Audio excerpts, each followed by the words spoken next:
You're watching live coverage from RJD News. Thank you for contributions from viewers like you.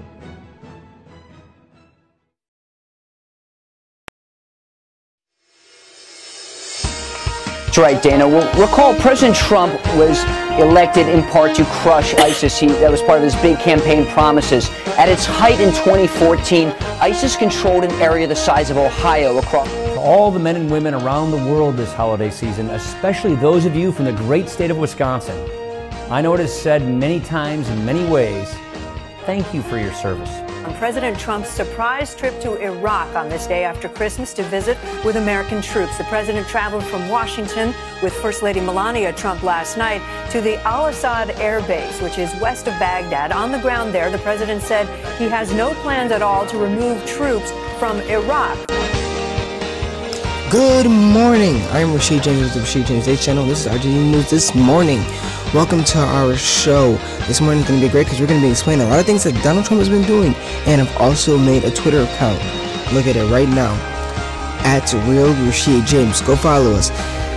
So, for this episode, we're going to be explaining a lot of things about Donald Trump. So Donald Trump has visited Iraq. He was visiting the military officers there. It could have been a little bit crazy if he actually went over there and might have got shot, but it is going well. So now we're just going to take a look at a video from a couple of news sources that shows us what Trump is doing over there. One more. Did you have any concerns about coming here today? Absolutely. When I heard what you had to go through. I mean, look, I had concerns for the institution of the presidency. Because, not for myself personally. I had concerns for the First Lady, I will tell you. But if you would have seen what we had to go through with the darkened plane, with all windows closed, with no lights on whatsoever, anywhere, pitch black, I've never seen it. I've been in many airplanes, all types and shapes and sizes. I've never seen anything like it. We're coming in, and I know all of the things that were surrounding us for safety. So did I have a concern? Yeah, I had a concern. But my bigger concern was maybe the people that were with me, certainly all of them, except I think John Bolton. He's a pretty tough guy. He can handle it, right, John? John can handle it. And by the way, John and I agree on all. Some more information about the president's visit. That's right, Dana. Well, recall President Trump was elected in part to crush ISIS. That was part of his big campaign promises. At its height in 2014, ISIS controlled an area the size of Ohio across Iraq and Syria. Today, ISIS only controls 1% of the territory it once held. Now, the president is defending his pullout of all of his troops from neighboring Syria, about 2,000 troops in all. Keep in mind, the 5,000 troops in Iraq today include special operations forces, and those task forces could be launched to conduct raids in neighboring Syria if called upon, very similar to the Osama bin Laden raid years ago. So it's important to remember where the president has come from. He was elected to defeat ISIS, and recall that he criticized his predecessor, President Obama, for pulling all U.S. troops out of Iraq in 2011. Many people say that's what gave rise to ISIS in the first place. So for the president to say today that he has no plans to remove any of the 5,000 troops in Iraq is very significant. Dana. Okay, but Lucas, let me ask you one other thing, because I have this Reuters story here with the president saying about defending his decision to withdraw U.S. troops from Syria, that a lot of people are going to come around to my way of thinking. I think a lot of people are going to come around to my way of thinking. It is time for us to start using our head. I'm not sure. Maybe he had other comments talking about strategy, but anything to read into that? Well, Dana, some special operations forces defending the president's decision to pull all 2,000 troops out of Syria say many of the guys that were on the ground in Syria were bored. They had killed a number of ISIS fighters. They were lacking some of the targets. Now, granted, just this week, the U.S.-led coalition put out a statement saying airstrikes have continued in Syria, killing hundreds of ISIS fighters. But again, you're going to pull some of those troops out of Syria. But if 5,000 troops are going to remain in neighboring Iraq, some of those troops could be used upon to launch raids in Syria. And remember, there are U.S. Army and French artillery units on the border with Iraq shelling ISIS positions as we speak around the clock. ISIS's last known territory is right up against the border with Iraq and within range of U.S. military jets and also artillery, Dana. Am I right?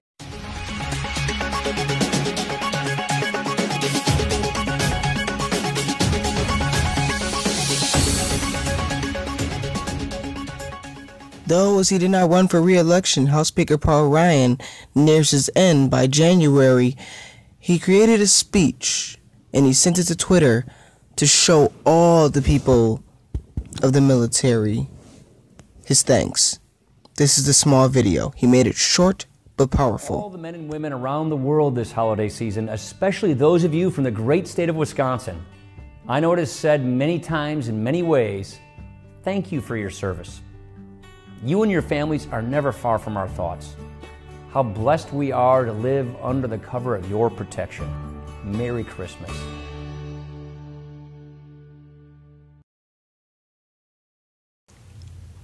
See, I told you to be short, but I bet you didn't expect it to be that short. Now we're going to go back to Donald Trump in Iraq. This is another news. Good afternoon, everyone. We're back now with more breaking news on President Trump's surprise trip to Iraq on this day after Christmas to visit with American troops. The president traveled from Washington with First Lady Melania Trump last night to the Al-Assad Air Base, which is west of Baghdad. On the ground there, the president said he has no plans at all to remove troops from Iraq. The president did speak to the troops there about U.S. military advances against ISIS. The other reason I'm here today is to personally thank you and every service member throughout this region for the near elimination of the ISIS territorial caliphate in Iraq and in Syria. 2 years ago, when I became president, they were a very dominant group. They were very dominant. Today, they're not so dominant anymore.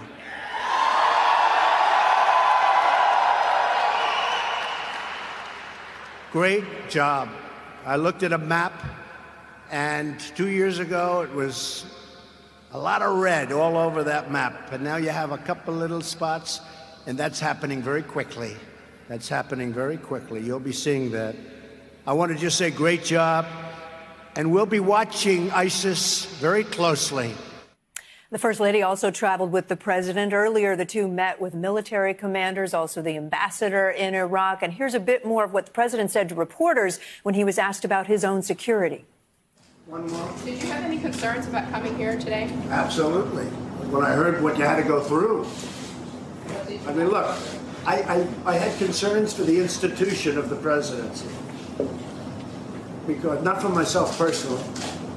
I had concerns for the First Lady, I will tell you.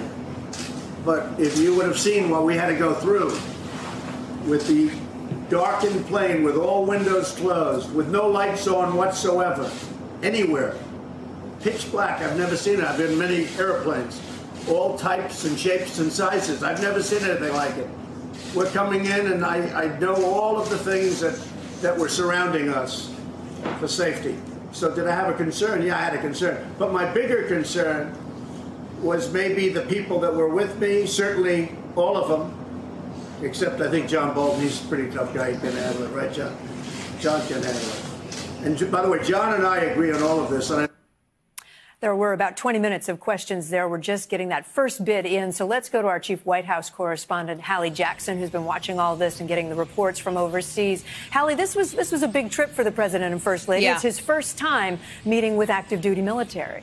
Right, in a combat zone, Kate, and it's significant in that the president had come under fire for not having done that last year around the holidays or this year so far, either at Thanksgiving or on Christmas Eve or Christmas Day. We now know, of course, that late in the evening on Christmas, he got on his plane on Air Force One and shrouded in secrecy, as you heard him talk about, with those window shades darkened, he flew overseas to make this trip. The big news coming out of this, Kate, I think relates to two things. The president saying he has no plans at all right now to draw any troops out of Iraq, and he defended his decision to do just that in Syria. That was a controversial decision. It is part of why the defense secretary, Jim Mattis, decided to abruptly resign just recently. That, plus the president asking for plans to withdraw troops from Afghanistan.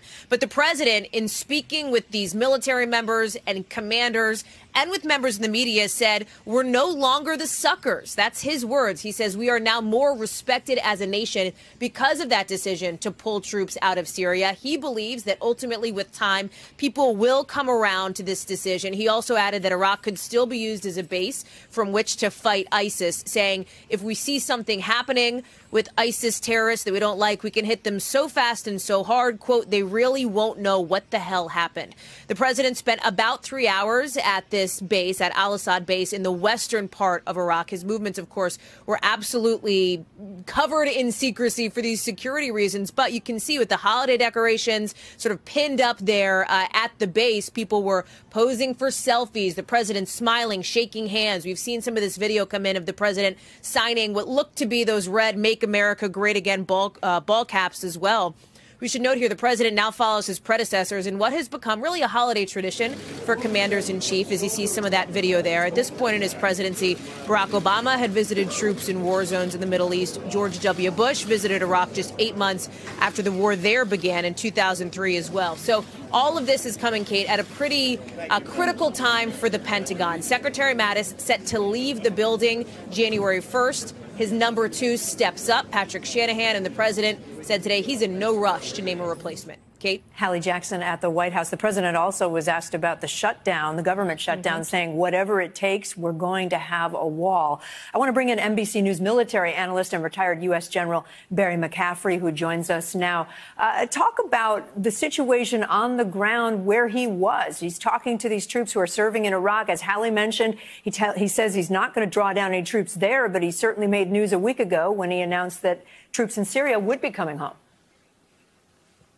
Well, I think it's a very good trip for him to make. It'll be widely appreciated by the troops. You could hear genuine enthusiasm on the part of those soldiers talking about the enormous success we have had in very muscular use of air power and direct combat forces in both Syria and Iraq against ISIS. So I think it was a good trip. I think taking along Melania added another good note to it. And politically, of course, it's very helpful to him. He's in a very awkward position, not having been to either war zone for the past 2 years. So all in all, a step forward for President Trump. General McCaffrey, Hallie Jackson at the White House, thank you both so much. There's another big story we're also following, by the way, on Wall Street right now. The markets closed just a short time ago. The Dow Jones Industrial Average up over 1,000 points. That is a big change from the day before Christmas. It is the largest one-day point gain in history, representing a gain of almost 5%. We're going to have more on all of these stories and all the day's news when we join you in just a bit for NBC Nightly News. For now, I'm Kate Snow, NBC News. Well, that brings us to the end of the RJD News This Morning episode. See you guys tomorrow. We might post another vlog. I know you guys are sick of me uploading.